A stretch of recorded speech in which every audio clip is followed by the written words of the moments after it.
Welcome back to Central Valley Talk. The segment is business, business in Fresno, business anywhere. People watch us from all over the world, so wherever you are, we're talking business. Have you thought of starting a business?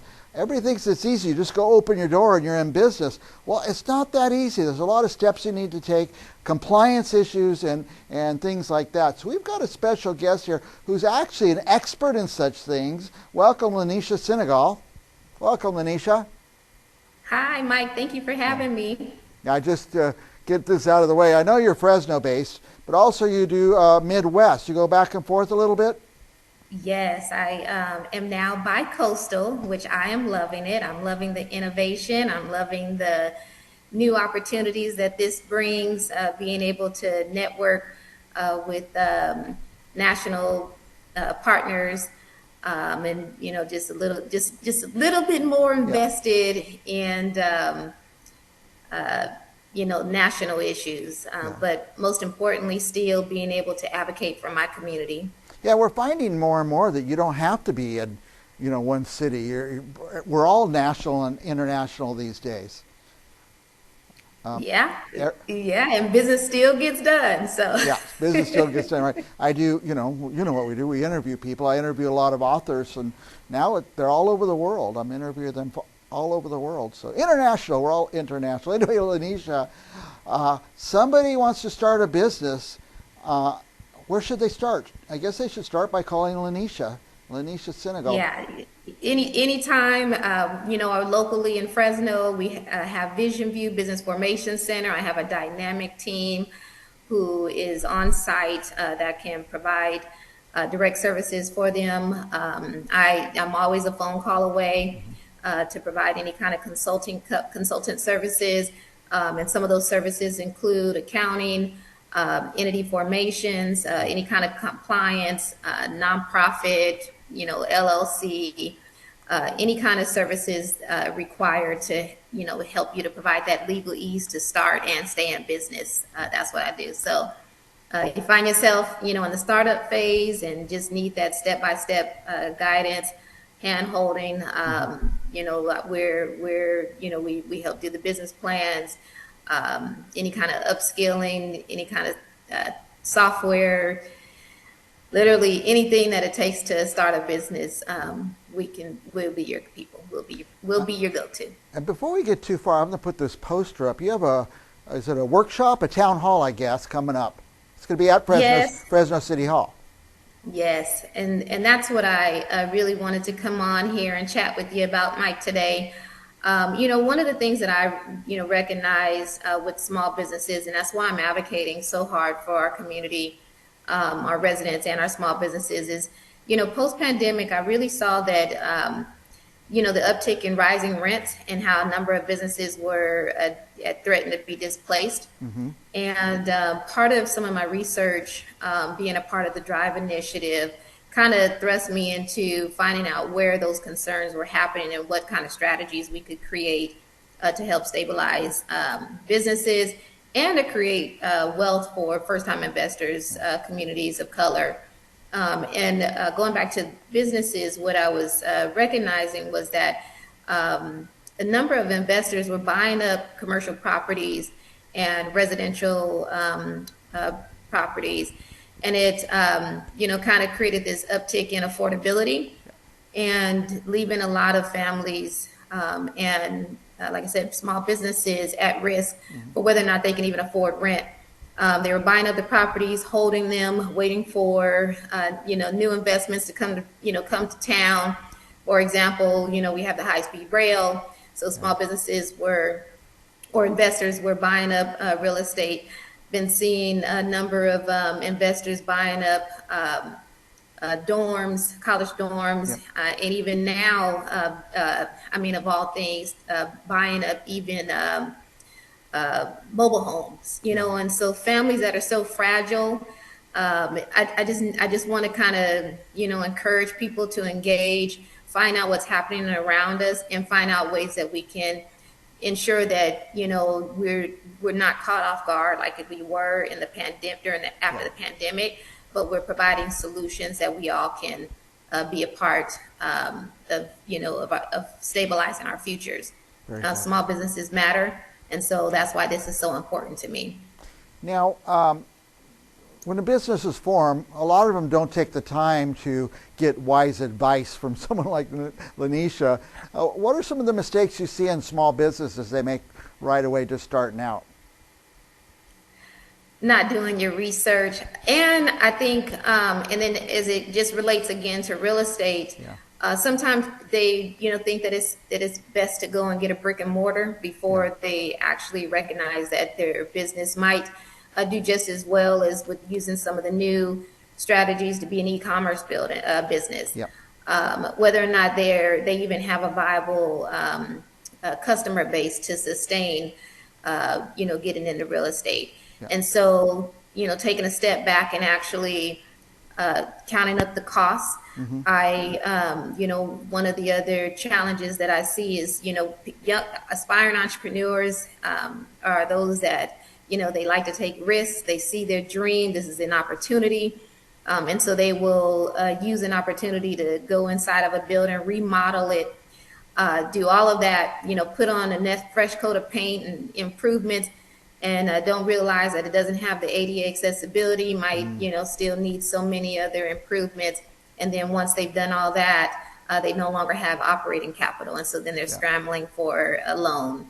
And so want to make sure that our businesses aren't, going through that, but working with owners to, not so much as be predatory in that space, but finding ways in which those small businesses can really realize their dreams. And if they are talking about future ownership of a building, that there's ways in which they can do that. Now, if somebody takes the time and meets with someone like you and prepares a proper business plan, would that business plan help them answer some of those questions, like whether you even need a building or what type of building or how much of a building you could afford? Yeah, absolutely. I guess it also depends on if you just get in the business template, then it probably would not. I think it also would benefit a small business by actually getting a business coach. And so that's part of, what I do, have been invested in developing small businesses and seen it all, have developed real estate, have bought homes, have bought, have invested in other small business companies, just wanting to make sure that they have someone who can actually guide them through that entire process to save them. If they want to stay in business past 5 years, it's best to get a coach. Get a coach, yeah. Now, let's look at this poster again. You have the town hall coming up. Who should attend that? Who would you like to attend it? So for the town hall on October 17th at 4 o'clock, I'm just really excited to present to the community this town hall. It will be attended by developers. It will be real estate, realtors, residents, small businesses, and I'm very thankful for the welcome by Assemblymember Dr. Joaquin Arambula, who will, also share some of his insight in maybe from a lawmaker's perspective, solutions in which that he can contribute.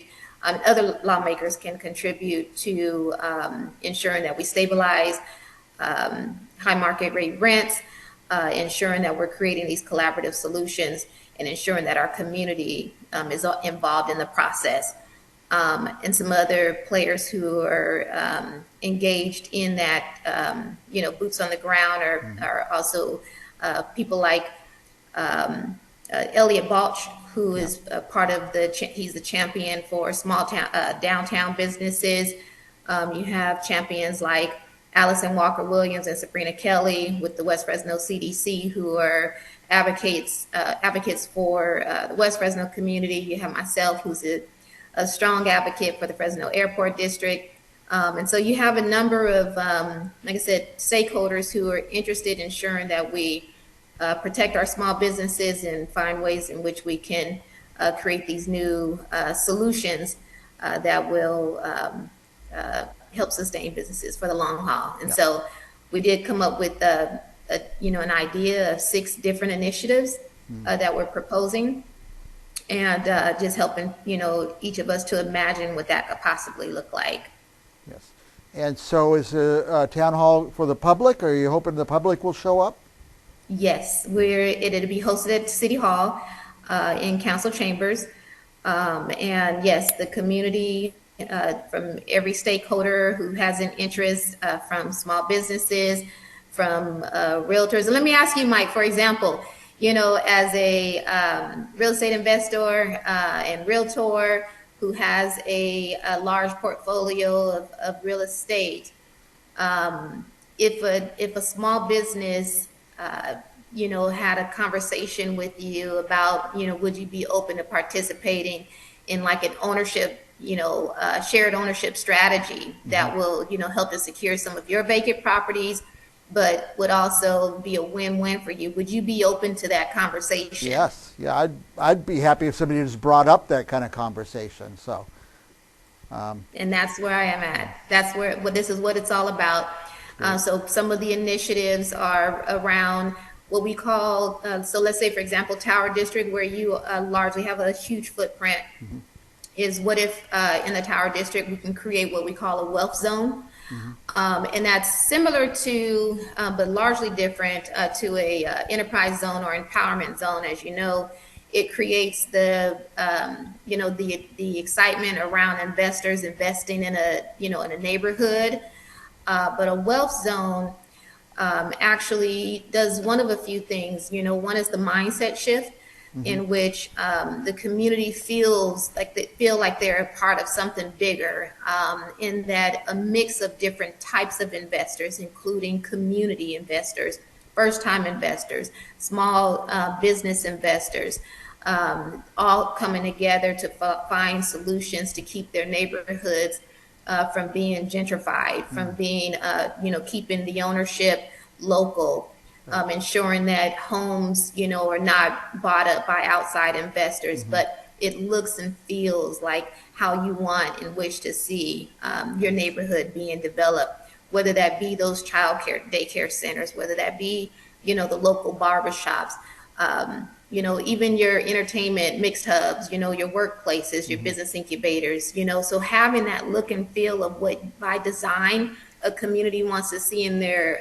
neighborhoods, and then the ownership mix is owned by the residents and the small businesses that make up that neighborhood. You never see an investor come and buy a property and then lower the rents, right? But yeah, I see. No, but there are some strategies that could help him collaborate with the community to do a public/private partnership strategy that will help lessen the burden of acquiring properties, working with small businesses who are in existing buildings and would like to maybe convert those properties over to become community-owned properties. So if an owner wants to sell a property and maybe, just want to offload it, is paying all the taxes, still paying the utilities and the maintenance and all of those, essential fees just to operate the building, but the building is vacant, or they might have a tenant that is existing in the building and you're like, I want to sell it, but let's create a win-win solution that will support both the dreams and the return on investment interest from that investor. And the government, our lawmakers, can play a big part in that by doing something that we call tenant owner conversion grants, as an example, private-public partnership match investments, as an example, and again, similar to how an enterprise zone or empowerment zone works, creating tax incentives. But there's a number of mix of ways that we can get together and really see the transformation of our communities. This is exciting. This whole initiative is very exciting to me, and I can't speak for, say, North Fresno, but certainly the Tower District and downtown and South Fresno and Southeast and Southwest Fresno. Wow, this could be very powerful, transformational. for the Yes. future. I'm very And happy. I am. I'm excited. Again, part of my, for lack of a better word, my advocacy, lobbying, work across the country right now. I'm definitely stirring up the noise to ensure that our community is represented, and want to make sure that we're part of the big picture, so that we're never again caught off guard as we That's great. were post pandemic. Yep. So I'm here to advocate for our small businesses. Well, thank you for what you do, Lynisha. It's very exciting. I hope our audience finds it as exciting as I do. But you and I are kind of nerds about this kind of stuff. We love to talk about it, but you're making it happen. Thank you, Lynisha. We're way past time. I could talk to you all day. Any last thoughts for our viewers? Get to the town hall. It's October 16th at 4 p.m. at City Hall. October 17th. Excuse me, October 17th at City Hall. If this is something that matters to you and your families, if you're an investor that just want to learn more about these new solutions, or if you're a small business that would love to go through the process and see if you might be interested in converting your property to become a community-owned asset. And others who might be interested in just making sure that our neighborhoods still stay owned and reflect the vision of our communities, then this is the conversation for all of us to be having. This is the time and this is the place, and it's being done by Lynisha, Senegal. Thank you, Lynisha. Thanks for your time, and thanks for what you're doing for our community, many communities, hopefully. And for our viewers, we'll be right back after this. Thank you, Mike, for having me.